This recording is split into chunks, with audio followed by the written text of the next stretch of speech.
For more on the U.S. election, we have in Monterey Spencer Critchley, who is a Democratic communications strategist and author of the book Patriots of Two Nations. In Shanghai, Joseph Gregory Mahoney, professor of East China Normal University, who has also been writing extensively about China-U.S. relations. Welcome to both of you. So let me ask you about the ongoing Democrat National Convention. Do you see a more fractured Democratic Party or a more united one, given the drama about the role of Joe Biden, whether campaigning or not for presidency earlier? Mr. Critchley.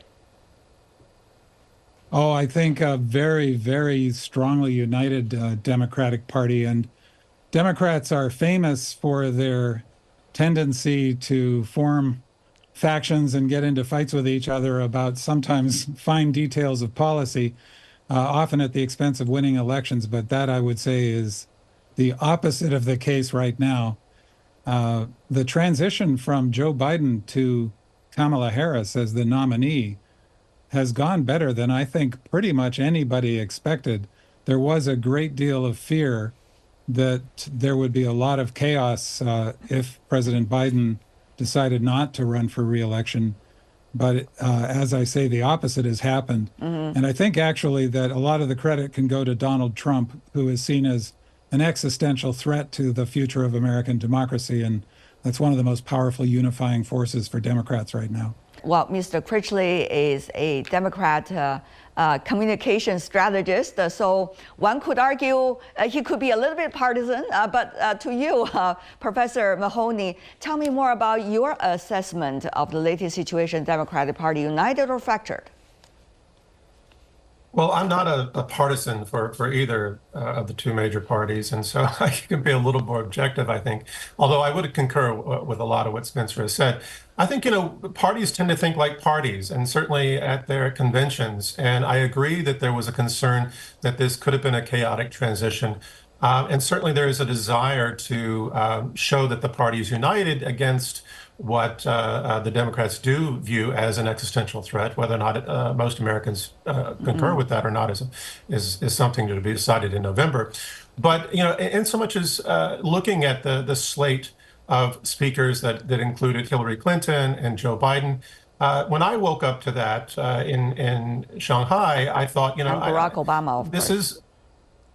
Well, yeah, but this seems to be going backwards. And a big part of the theme of her campaign is that they're moving forward, that we're not going back. This was a key talking point at the end of the evening. So, but that said, I think it was imperative for the party itself to have these old stalwarts come out and endorse her to show that there was party unity at the organizational institutional level. Right. And then they will turn the page on the past, because there were concerns that it wasn't just that Biden might not support, but whether or not she is a legitimate nominee, in so much as she didn't actually run in the primaries as the lead candidate. Mr. Critchley, if you are watching the Democrat National Convention, you would notice that the applause and cheering, the sound of it, can be less for Ms. Harris compared to other big shots of the Democrat Party, for example, Hillary Clinton, Joe Biden, and etc. So some would ask the question whether people really support her from the bottom of the heart as the candidate of the Democratic Party, or actually she's just one of those choices apparently available. As far as I've seen so far in the convention as we speak, Kamala Harris has made one brief appearance on stage and got very, very enthusiastic response. Other speakers have been on stage for longer, and I think it's not surprising if they seem to be able to generate more applause. And in general, one of the most remarkable things that has happened is what appears to be just the spontaneous and apparently organic wave of enthusiasm for Kamala Harris, and now her running mate, Governor Tim Walz. The level of volunteerism, for example, is truly extraordinary. This has not been seen since Barack Obama ran for president in 2008. and it at least matches those levels of volunteer enthusiasm. I mean, tens of thousands of people suddenly volunteering to join the campaign. Professor Mahoney, do you see there is enough support for Ms. Harris? Well, I do think that it would be a mistake to try to judge support based on the applause. Certainly, the way these events, they build to her speech. They want to have emotional outpourings for these old stalwarts, and indeed, her appearance was only brief, so I wouldn't read too much into that. But there are, I think, still some significant concerns about whether or not the Democrats are going to effectively handle the situation in Gaza. I think Biden tried to gloss that a little bit with his comment that a lot of people are dying on both sides. At this moment, how to compare Ms. Harris with Mr. Trump? How much their campaigns is going to feature the labors? It's an interesting question. We see in the Republican National Convention, they feature some labor movements representatives. Certainly for Democrats, that seems to be a long-time home turf. So how do you see the two parties' approaches to the labor, which is an important force in the support of an election of any president? It's certainly the case that Trump's populism has made significant inroads with union workers, particularly his narratives about reshoring jobs and rectifying trade imbalances, especially with China. And Biden's record on labor is certainly better than Trump's, but in some respects is hardly stellar. And as we've seen, trade imbalances with China during Biden's time in office have worsened again. Of course, the close association between Democrats and unions over the past several decades means that it's not surprising that they're lining up again at the DNC. But the question is whether voters, including union voters themselves, see American unions today as part of the problem or solution. And there is a narrative that suggests that American unions have a tendency towards pragmatism and centrism. And while both parties have moved to the right since the Clinton presidency, what we've seen is that unions have generally accommodated Democrats as the lesser of two evils. And this logic is, I think, starting to break down for some people. But at the same time, we need to recall that Trump essentially ran against both Democrats and the Republicans who came before him. And many voters found this message appealing, and many still do, including workers. And I think this is what Harris is working hard now to try to recapture. Mr. Critchley? Yes, I think that there's a story that goes back at least to the 1960s of the Democratic Party gradually becoming alienated from its traditional working blue-collar base as the membership of the party, especially among the leadership levels and elected officials, has become ever more educated and ever more prosperous.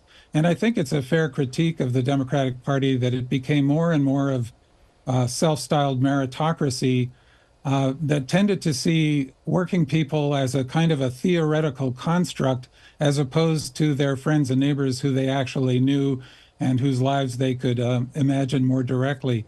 I think that is, I think the party is beginning to recover from that fundamental mistake. I think it also explains a lot of the support for Trump and some of the puzzling results you see in elections. There's a famous book in the United States published some years ago called What's the Matter with Kansas, which was wondering why middle American working class voters would be voting against their economic interests, apparently, by switching to the Republican Party, which traditionally supports wealthy people and corporations. But what was happening in many ways was a cultural split where the economics might argue in one direction, but this cultural split was tending to alienate working people from Democrats.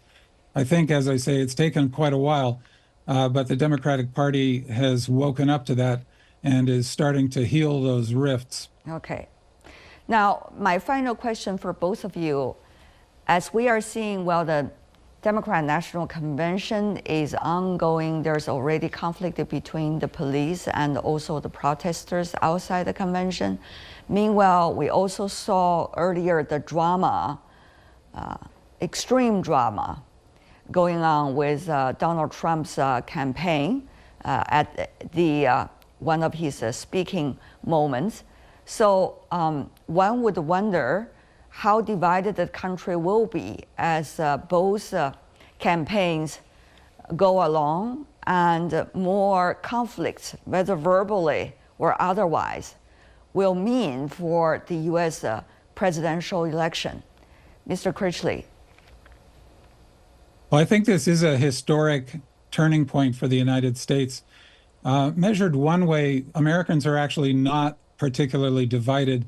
When you conduct surveys of Americans about what their values are and what kinds of policies they support that support those values, their divisions tend to become far less dramatic, and there's a great deal more agreement than one would think.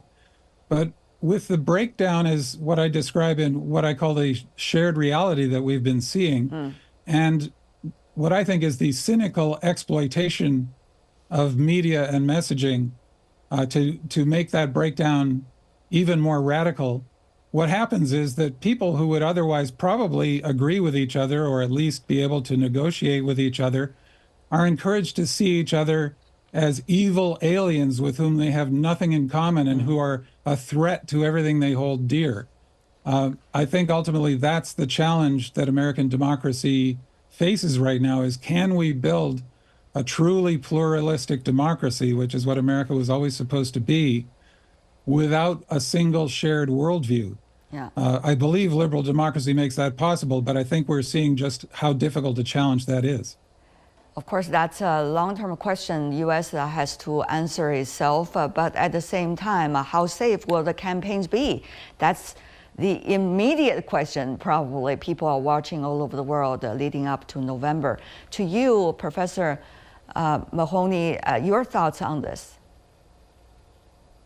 Well, I do think that the country is highly polarized, and certainly, if we wanted to try to quantify that on the Republican side, somewhere between 39 to 44% is solidly behind Trump. Now, what that probably translates to is a much stronger and larger base of support, a Republican base for Trump than what Harris enjoys on the Democratic side, which may be more fractured. But I do think that Harris does have a very strong chance of winning more swing voters and certainly uniting the base.